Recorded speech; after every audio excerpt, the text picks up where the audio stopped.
welcome to At America. We are the U.S. Embassy's American Center. And my name is Ara, and I will be your e-guide for today's event.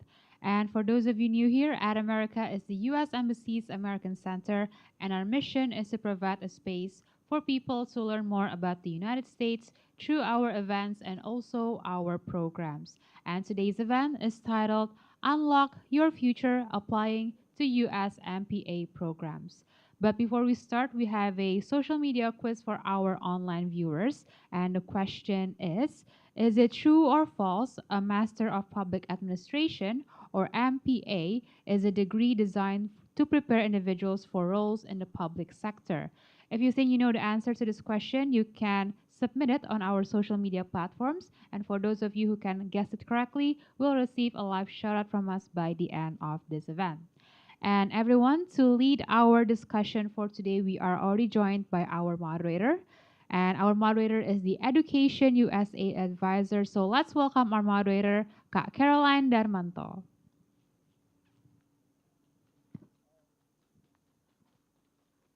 Okay, thank you, Ara, and hi everyone. Thank you for joining the event today. It's good to see a couple of the familiar faces here at America. But to those of you who are watching online, thank you for joining in from the comfort of your home. So before we start the event, if you guys don't know who Education USA is and what we do, take a look at the map behind me. So Education USA is a network, an advising network under the U.S. Department of State, and we are available in over 170 countries. In Indonesia itself, we're available in multiple cities. So we have one center in Aceh, one center in Medan, two centers in Jakarta at the U.S. Embassy and at America here, one in Malang, one in Surabaya, one in Samarinda, and one in Makassar. So if you have any questions and you want to know more about studying in the U.S., from how do you start? How do you write an essay? How do you write your CV or academic resume? Feel free to connect with any of the advisors. Even if you don't live in the city, that's fine because we're available online too. So you take a look at the QR code on the bottom right there and on calendly.com/educationusa Indonesia. Book your appointment with any of the advisors that you think will be able to help you best. So if you go to the next slide, if you want to know more about studying in the U.S. and you maybe want to meet more representatives from the U.S. directly, you want to ask them, questions about their specific universities, please come to our fair. It's going to be available in 3 cities, one in Surabaya on October 1st, and then the next one is in Jakarta on October 5th, and then the last one would be in Yogyakarta on October 7th. So the one in Yogyakarta is for graduate schools only. So if you're a high school student, that might not be the perfect event for you, but you can always attend the one in Surabaya and Jakarta. All right, so without further ado, we're gonna have a very exciting discussion today. We're gonna talk about MPA. So MPA is one of the most famous major, or like most popular major here for Indonesians. So I think last year alone, we have maybe over 100 people wanting to apply for MPA programs in the US. So if you want to know more about what MPA program is, how to apply for it, and which university might fit you best, please stay tuned until the end of the event, and we're going to also have a Q&A session later today. All right, so please help me welcome our speaker for today, Isaac Moore from Columbia University.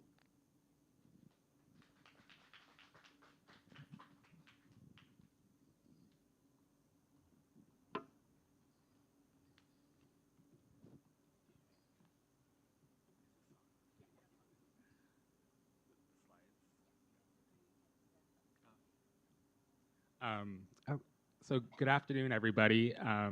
Thank you all for tuning in. It's so nice to be here in Jakarta. My name is Isaac Moore, and I'm an Associate Director of Admissions at Columbia University's School of International and Public Affairs. And I just want to say thank you to our host for allowing me to spend some time with you today to talk about the MPA as a degree and to give you some advice on applying to MPA programs in the United States. So a big thank you to Education USA and to everybody here at America. I'm going to go ahead and jump into the agenda. But I want to say that I hope this presentation gives you a sense of the value of a Master of Public Administration degree, as well as a sense of how the MPA can really transform your career and lead you to multiple positions, sectors, and industries in the future. So today's presentation will cover a bit about the MPA more generally, giving you a sense of what the degree really is and what it can do for you. And then following that, I'm going to get into a lot of the nitty-gritty of the admissions process and give you some advice on how to structure your application so that it's successful and that you really are making an impact in terms of the narrative that you're creating in your application when you apply to programs in the United States or elsewhere. So today's agenda is here. I'm not going to go into all the details right now, but I do hope this presentation, gives you a good insight into how to best prepare for graduate programs in the U.S., specifically MPA programs. Oops, looks like I'm going backwards. All right, so I want to start with an introduction to the MPA, the Master of Public Administration. Some of you might be familiar, others might not be as familiar, so I just want to give some context to begin today's talk. So the MPA is a professional degree that's really grounded in practical application of the knowledge that you're learning in the classroom. So it's similar to a Master of Business Administration in that it's a professional degree really grounded in practical application of what you're learning in the classroom to real-world problems, helping you develop solutions for what's happening today. It's a graduate degree that's focused on preparing students to be leaders and understand and implement policy across all sectors, public, private, nonprofit, and beyond. And the MPA is really there for the benefit of the public good. So students who go on to pursue the MPA have a passion for making an impact, whether that's in their small town, in their city, at the national or international level. An MPA degree can really take you in multiple directions. But the underlying theme here is that students who pursue these programs really, they're working for the benefit of the public good. So an MPA degree is typically a 2-year-long program. Most programs in the United States are roughly 2 years. It's a full-time commitment, so you're typically, you're leaving your job, you're committing yourself to the role of a student for about 21 to 24 months. So it's a big commitment in that regard. The MPA, as this point here makes, it really prepares you to lead and to work in a variety of fields at the local and national level. Students from our program here at Columbia end up working in a variety of fields and sectors, including energy, urban policy, international development, healthcare, and beyond. So the MPA can really take you in multiple directions, which is a wonderful thing because it does allow you to tailor your specific passions to a specific field in the future. So some more information here. The MPA it's a good program for early career professionals. And what that means is coming into a program with 3 to 4 years of experience is what we normally see for a typical MPA student. We don't look at age per se, but students are typically coming in at the age of 26, 27, maybe a bit younger. But the MPA is really there for students who have some prior professional experience, but they're either looking to go into policy, to advance their careers, to find that next position, to make an impact, or they're coming in to the program to make a career pivot, to go into policy into the future.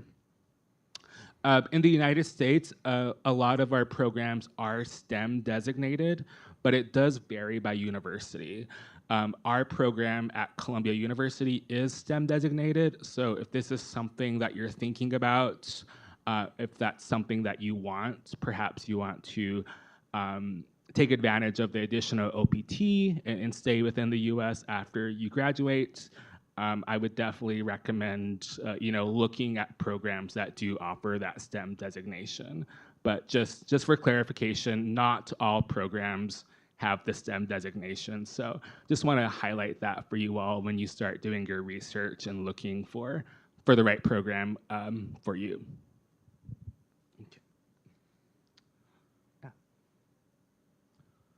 All right, so this is my favorite slide that I created for this presentation. So, the question is, why an MPA, right? Like, why this degree, why this program?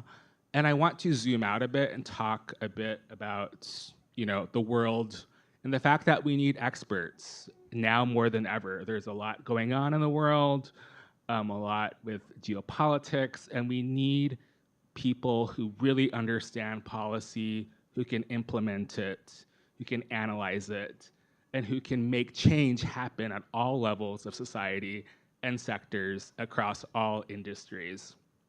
Whether you're working at the local level in your community, at the national level, or the global level, we need experts who can really understand policy and really drive those impactful changes. And so an MPA is a very relevant degree. It has a strong presence here in Indonesia, as I've realized. And so it's a program and a degree that has a lot to offer, and it's not going to go away. And we do really need students, who can drive that change. As I mentioned before, the MPA can really take you across all sectors. You can work for government agencies, serve in political office, lead in the military, nonprofits, private firms, and beyond. And an MPA degree is ideal for candidates who want to progress in their organizations and industry, perhaps change careers. We see students looking to go into the public sector prior to joining the program. We also see students who pursue their own entrepreneurial ventures, utilizing a policy education to make an impact and start their own businesses, consultancies, things along those lines. And so an MPA can really do a lot for you. And I think the key point here is that the MPA is a very relevant degree. It's very applicable across all sectors, across all countries, and it is highly relevant in today's ever-changing landscape. Policy is something that is not going to go away, and we really, again, need experts who can really make that change happen.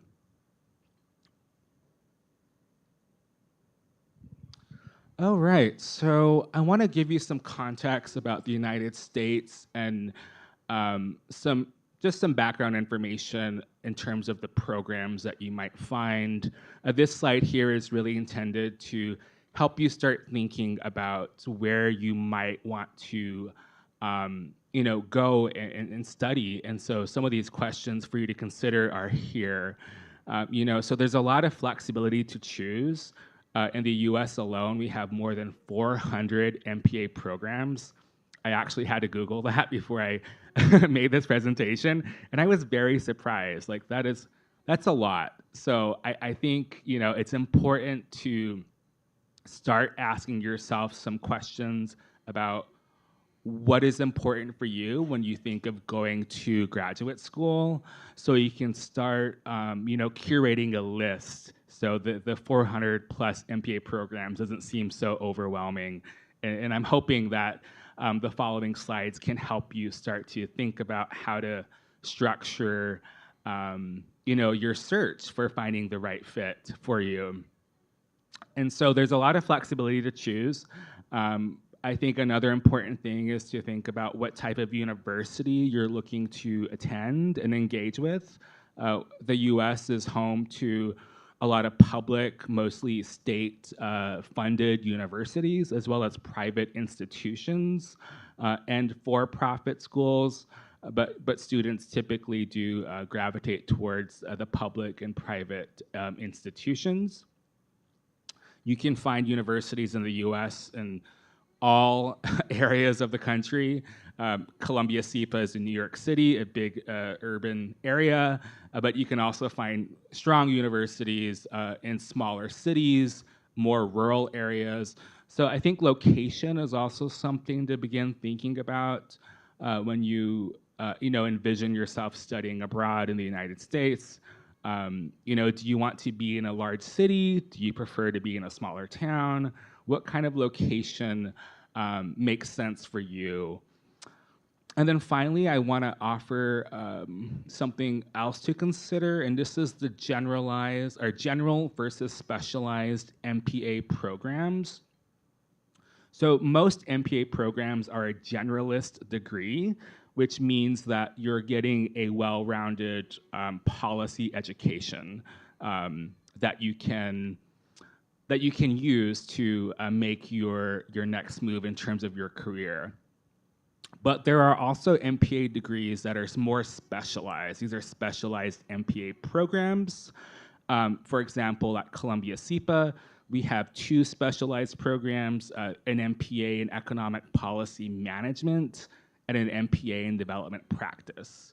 And specialized programs tend to focus exclusively on one specific policy area. So if you're thinking about going into a specific area of policy, you might want to search for more specialized programs.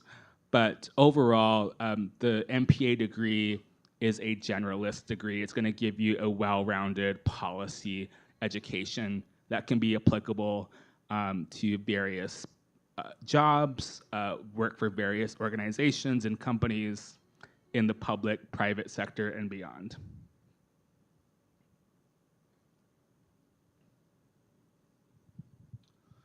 Okay, so I thought this slide here was really important in terms of helping you start to think about, applying to grad school, starting to do your research on institutions, on programs, but also sitting down and taking time to self-reflect on where you are in your professional journey. Take some time to do some introspective work to think about, what is it that you want to do in the future? Think about your values, your mission, your passion, and how those might align with the programs that you're looking for. So here are some questions I curated that I thought would be very helpful for anybody who is, looking to apply to graduate school generally, but also more specifically to MPA programs. So I'll just name these as I go through. So what kind of program is best for me? That's a general question, but I think it's also a very pointed question. And it's there to help you start thinking about what it is exactly you're looking to do by pursuing graduate education and an MPA specifically. Who am I as a professional? What are my values? And what institutions align with my mission and purpose? I think this question is really great because applying to graduate school is not just submitting an application. It's really about finding the right fit between you and the program or the institution that you're applying to. And you really want to make sure that your values and who you are really align with the mission and the purpose of that institution that you're applying to. The next question is, what are my future career goals and how will this particular MPA program help me achieve them? This is another great question. It's really there to help you think about the why. Why this program and how can it help me get to this end goal? These are some questions you should start thinking about as you consider applying to MPA programs. I'll briefly run through the next 3. Again, so a more of a introspective question here, but what contributions and perspectives do I bring to the program? I made the point earlier that applying to graduate school is really looking to find a great fit between you and an institution. And it's also about understanding, how you can contribute as well to an institution. So taking some time to think about, your unique perspectives, your skill sets, your passions, and how you can utilize those is very, very important. What kind of learning environment and experience best align with how I learn? I think taking the time to consider whether or not you want to be in a large university with a large class size, or perhaps you want to be in a smaller setting, or perhaps you prefer more practical, hands-on learning. This question is there to help you think about, where is it that you're going to best thrive as a student? And then I'll end with this last question, or this last statement rather. Take some time to self-reflect on where you are in your life and your career and where you're looking to go in the future. Applying to graduate school is a big feat. It's not easy. It does require a lot of time and effort and energy. And I think starting with yourself and that self-reflection is really gonna help you throughout the remainder of the application and admissions process to any graduate program that you do apply to.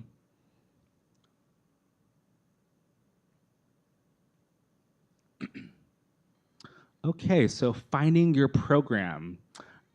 This slide here, I really like this slide because I think it really gets to the point I made earlier, which is that applying to graduate school is not just submitting an application and hoping you get admitted. It's really about finding the right place where you're going to thrive, where you're going to fit in, but it's also about the institution as well. They're looking for great students.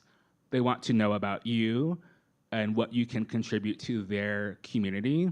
So in a lot of ways, applying to graduate school and finding your right program, it's about thoughtfully and intentionally aligning your values, future goals, and story with the program that best reflects what you're looking for. And that sounds very flowery, but the crux of this point is that you want to think about a lot of data points about yourself, where you're from, your background, your passions, your goals, who you are, and how an institution and a program can really help you thrive. And so again, it's really finding that right fit. Just some quick tips here that I would offer as you start to think about, programs and universities that you might want to apply to. Faculty at any university comprise a large part of the student experience. They're the people who are teaching you, they're in the classroom with you, they're leading the research, producing scholarship. So I would really recommend that you start looking at faculty and seeing what they're doing, get a sense for what they're teaching, what their areas of expertise are as you consider programs. Because if you do go to a certain program, you'll end up working with faculty. So I think understanding who they are and getting a sense for what they can provide you with is really key. And I mentioned program size earlier, but again, I think this is really important to consider. Do you prefer a large class environment, or would you be more comfortable in a smaller classroom setting? MPA program sizes vary depending on each university.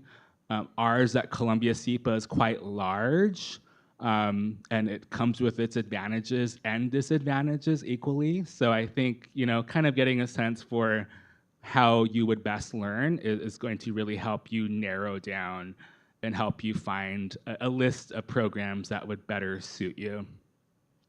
And then I mentioned this before, but location, again, really key. How important is location to you? I think that's one thing to really consider. Would you be comfortable in any setting, or are you really looking to be in a city, have that city vibe experience, or would you be okay in a smaller environment? And I think these 3 points here can help you start mapping out a list of programs that you're interested in and help guide you so you can get through that 400 plus list of MPA programs in the United States.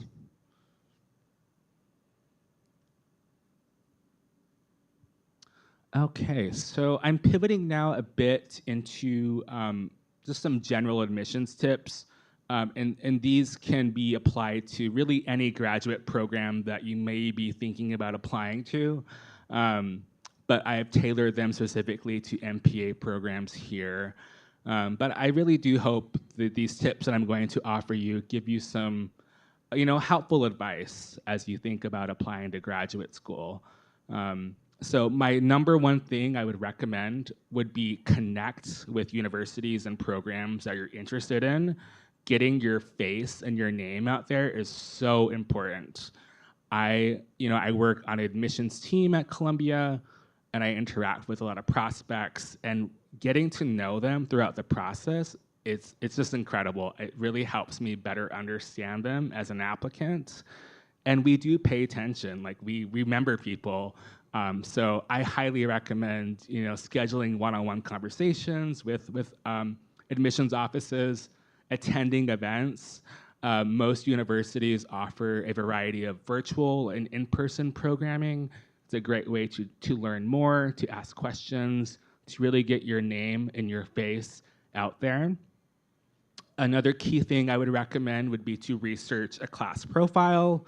You can find this information on most university admissions websites. They typically have a class profile page that compiles data from programs, so you can learn about the average age of the class that just graduated, average GPA, where people are going to work after they graduate, things of that nature, to give you a sense of the class profile. And then most admissions websites will offer tips on how to make a strong application. I really think getting on a website and just doing some browsing and looking, as old-fashioned as it sounds, it really goes a long way. At SEPA, we do have a student blog that we recommend. It's written by our students, and they offer tips and information about their experience and just helping guide you throughout the process. I would also highly recommend researching students and alumni. Getting on LinkedIn is a really easy thing to do. You can search for alumni from programs, universities. Cold calling on LinkedIn is totally acceptable. I do it all the time. You can just schedule a coffee chat or a networking chat, and getting that alumni perspective is going to be so helpful to give you a sense of the value of that particular program, ask questions about their experience, and just getting a sense for the culture of that particular program or university. Connecting with current students is another great way to learn about the program as well, especially about the classroom experience, but also outside of that and beyond, like community, engagement, student clubs, things of that nature. Most universities will have alumni or student ambassadors, current students who serve as admissions ambassadors to help represent the program. You can typically find that on any university admissions website. And again, it's a really great way to learn about that specific program or institution. Of course, asking questions is really, really key. One example would be to ask, what kind of students does this particular program look for?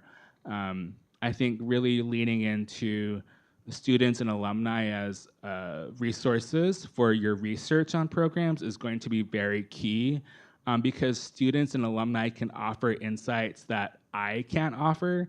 I can talk about the program all day till I'm blue in the face, but I haven't gone through a program, so I wouldn't be able to give you that insight. So I would really recommend connecting with students and alumni. And so I'll move on here now to another great point that I think it's kind of overlooked when people think about applying to graduate school, but it's really, understanding the culture of an institution. I think this is so key as you start to think about where it is you want to go and what you want to do in the future. So, every university and MPA program has a specific culture, unique community, specific values that they're upholding, specific missions. And I think it's really important to understand that so you can make the right decision on where you're going to best thrive as a student. So the culture of an institution is really important. And furthermore, as you're working on an application, writing your essays, if you're able to demonstrate your understanding of an institution and a program, that goes a long way. It really demonstrates a commitment, that you've done your research, that you're serious, that you understand. And admissions committees do appreciate that, and they do look for that. So that's a key tip I highly recommend people jot down, is being able to demonstrate that you've done your research and that you're serious is really, really impactful. And then finally, I'll end with taking your time. I mentioned before that applying to graduate school is a lot of work. There are so many components that go into it, and it takes time. So I think some key things here would be to sketch out a timeline after you have your curated list of programs. That includes key application deadlines and necessary requirements to help keep you on track. Make sure you have enough time to prepare for required tests, and then ask your recommenders for their letters sooner rather than later, and then don't rush essays and the personal statement. The gist of this is take your time. You want to put your best self forward in the process, and that does require time, dedication, and commitment.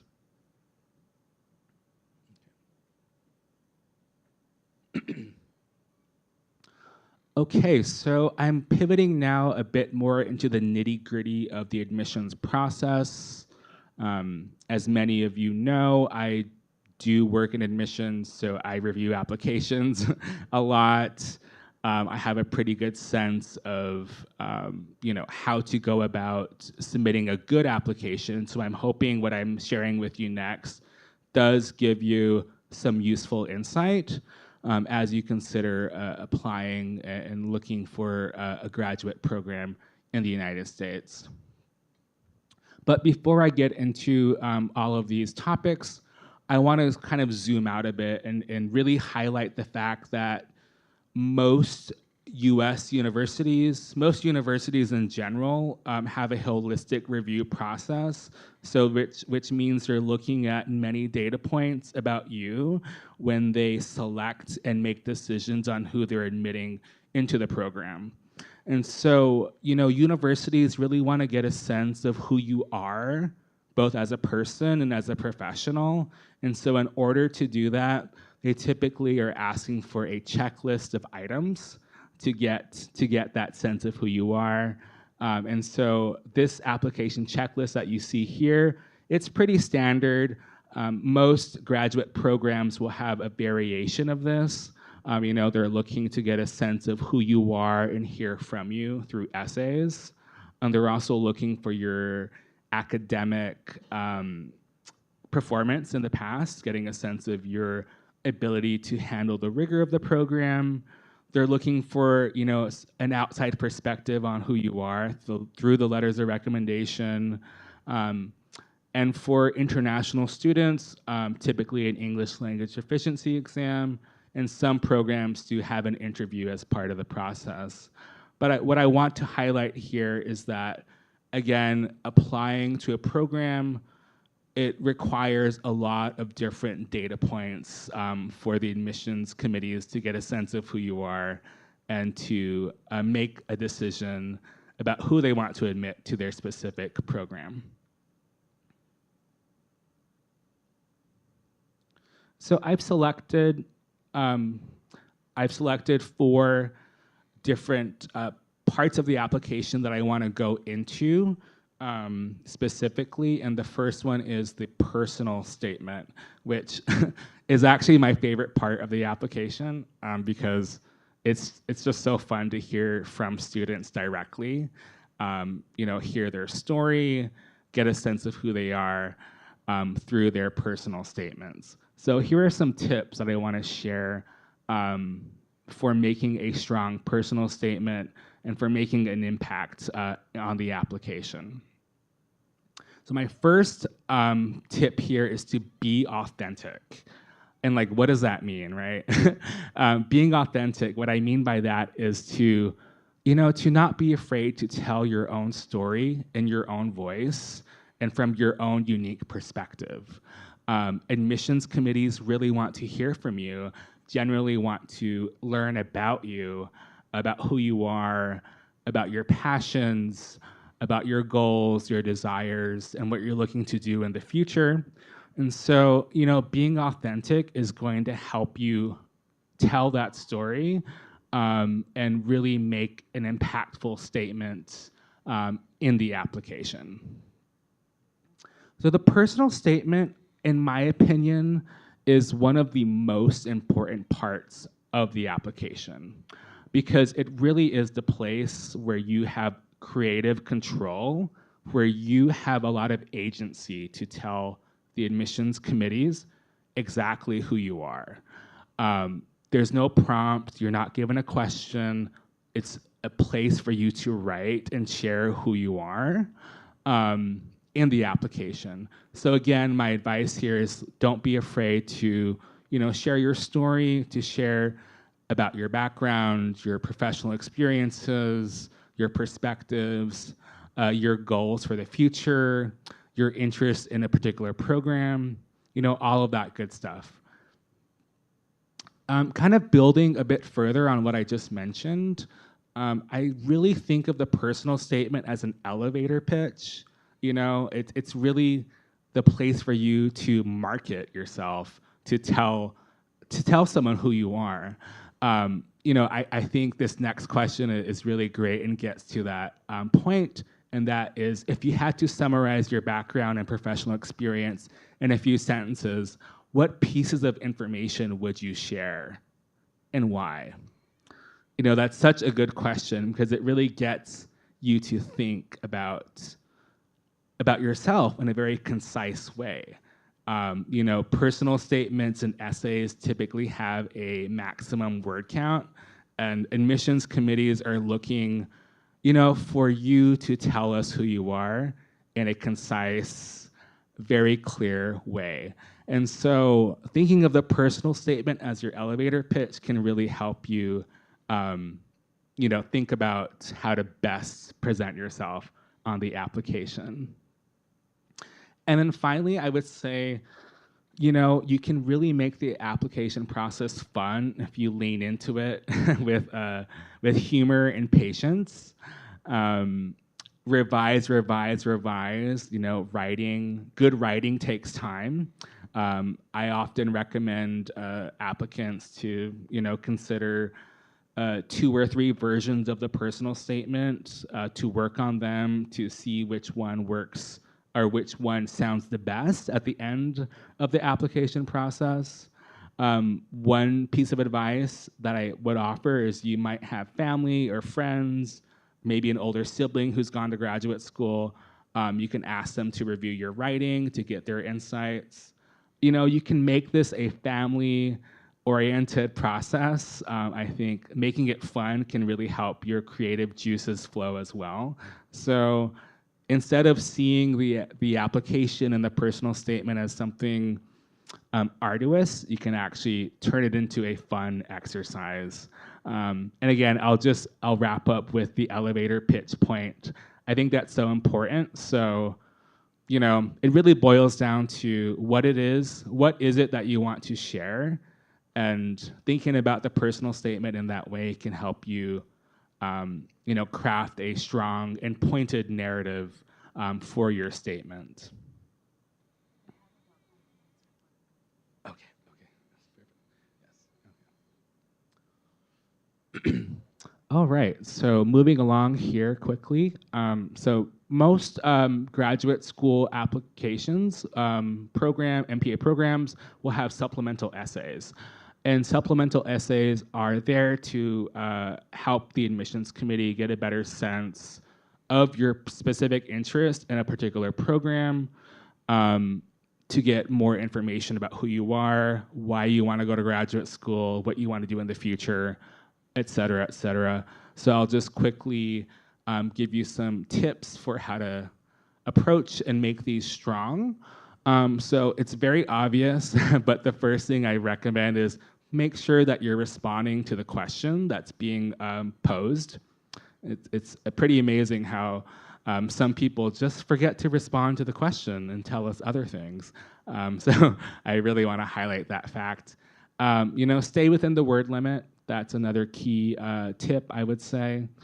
And then moving into more important things here, I think it's so crucial to make sure that you're articulating a clear and precise plan of how and why a specific program or university is going to help you achieve, what it is you want to do in the future.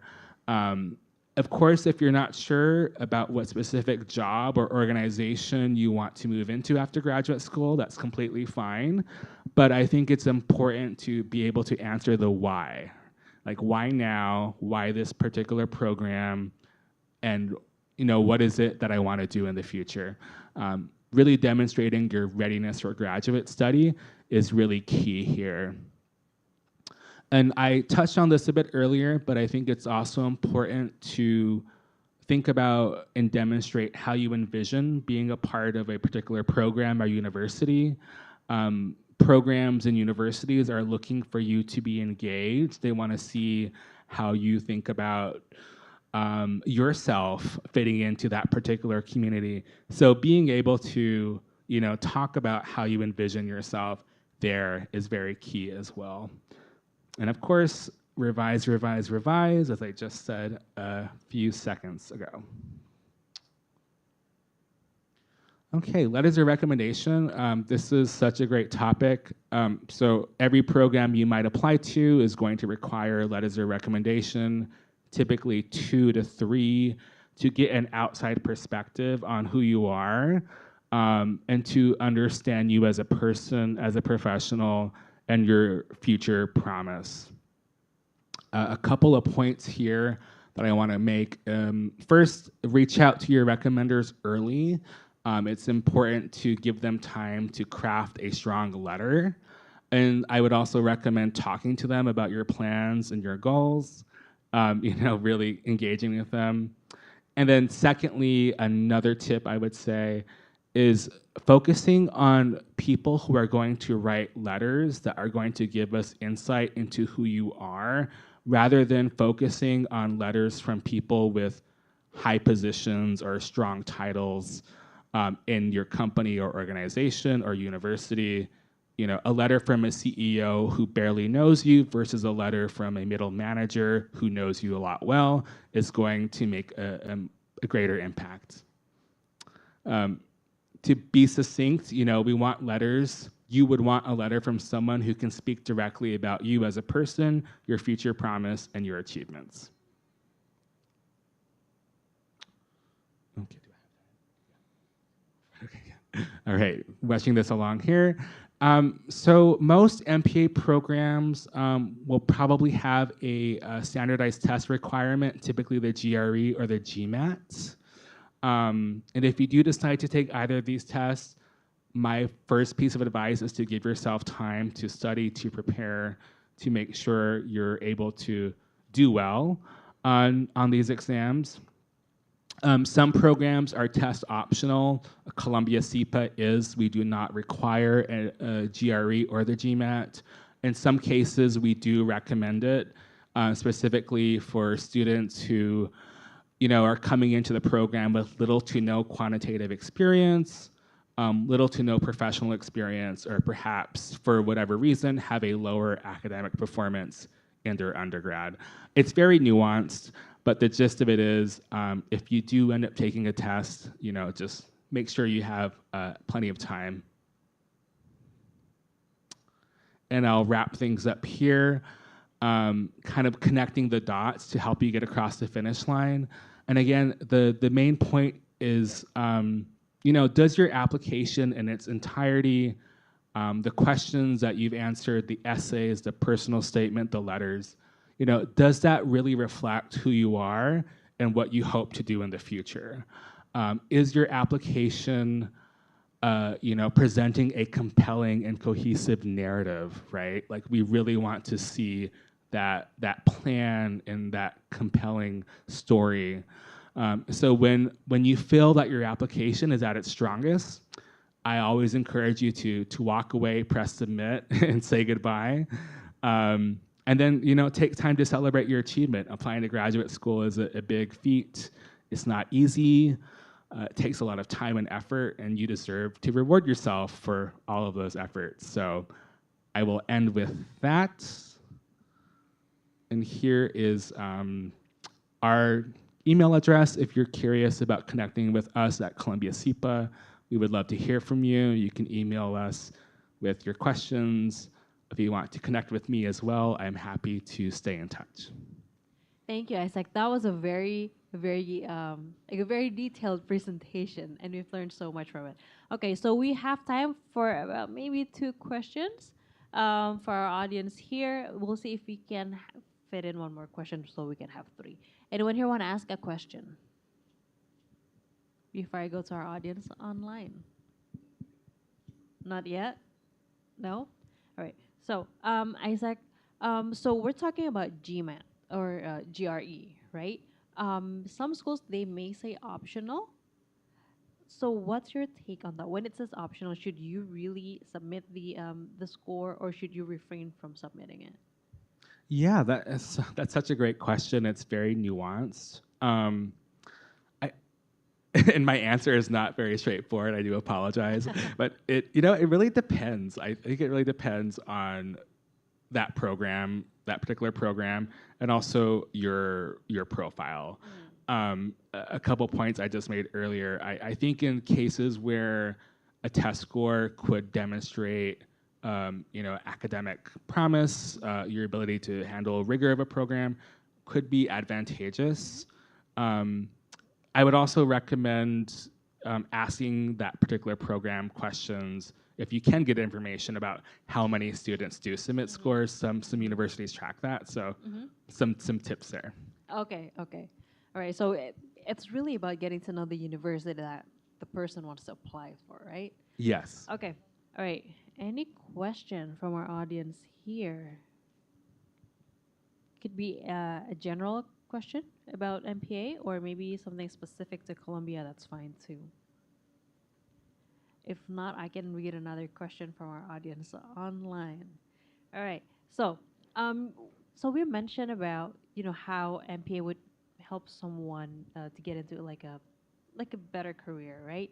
Whether it's in public or private sector. But what we usually know is when someone goes to an MPA program, they usually want to work in the public sector. But how will it advantage someone who wants to maybe go for like a private company as the career? Yeah, it's a great question. Just to give you a little bit of context, so at Columbia SEPA, many of our graduates go into the public sector, but we also have a lot of graduates go into the private sector working for large financial institutions. So I think a policy education is going to give you a skill sets that can be translated across various industries and sectors. That analytical capability, your quantitative skills. I know a lot of like banks and financial institutions are doing a lot with climate change and climate policy. So that's a specific area where you might, go into the private sector and find work. So it's really broader than what I think we typically know, right? So it's not just about you wanting to work for like a ministry or something. So it's really bigger than that. So it's more career options in the future. Yes, precisely. An MPA typically, when people think about it, as you just said, people go into the public sector, government, et cetera. But it can really take you in a lot of directions in a lot of places because that skill set you're getting in a policy education is so translatable. Okay. So, any question from anyone here? No? I have, this is my personal question. So, so when you said, I think SIPA is a STEM designated program, right? But from what we know, STEM is science, technology, engineering, and math, while MPA is, well, typically, I guess, it's not a STEM major, right? So what makes an MPA program can be considered as a STEM designated program? Yeah, it's a great question. It really depends on the amount of quantitative coursework that you're doing, and also practical applications of what you're learning in the classroom. So at SIPA, we have a capstone project in our MPA program, which is sort of like a thesis, and students are drawing upon like economic theory, quantitative analysis to complete this project. And so we've been able to make the case that it is STEM designated. Yes. But it doesn't mean that anyone who wants to apply for the program has to have a STEM background, right? Yeah, absolutely not. Okay. And if this wasn't clear from my presentation, policy, anybody can go into policy. It is a pathway for everybody. Okay, all right, thank you. I guess if we have no questions here, do you have any advice for anyone who wants to study MPA as their grad program? Yeah, I think yes, I do. I think taking the time to self-reflect and think about your passions and what it is you want to do and what impact you want to make, like whether that's in climate change, sustainability, financial literacy. I think really understanding who you are and how you can utilize a public policy education to make your career goals happen is really important. So I guess having a clear vision of what the person wants to do in the future and what kind of impact they wanna bring, right? Absolutely. All right, thank you so much, Isaac. That was a very good presentation. I wish we had more time with you, but maybe next time you'll come back and we'll have a longer presentation. Thank you so much, and I'm gonna give the microphone back to Ara. Okay. Yes, thank you so much, Caroline, and also Isaac for the very wonderful discussion today. And also thank you to everyone here and also our online viewers for attending our event for today. I hope it has been a very insightful event for everyone. And earlier in this event, everyone, we had a social media quiz, and the question was, is it true or false a Master of Public Administration, or MPA, is a degree designed to prepare individuals for roles in the public sector? And the correct answer to that is true. An MPA prepares recipients to serve in executive positions in government and non-governmental organizations, or NGOs. Shout out goes out to @justmona27 from Instagram for answering the question correctly. And also thank you to everyone else who has also participated. And if you're interested in attending more events here in At America, don't forget to follow us on our social media platforms at AT America on Instagram, X, Facebook, and also YouTube. And please also visit our website at www.atamerica.or.id. Once again, thank you so much everyone for attending our event today. My name is Ara, and see you at the next At America event. Thank you everyone.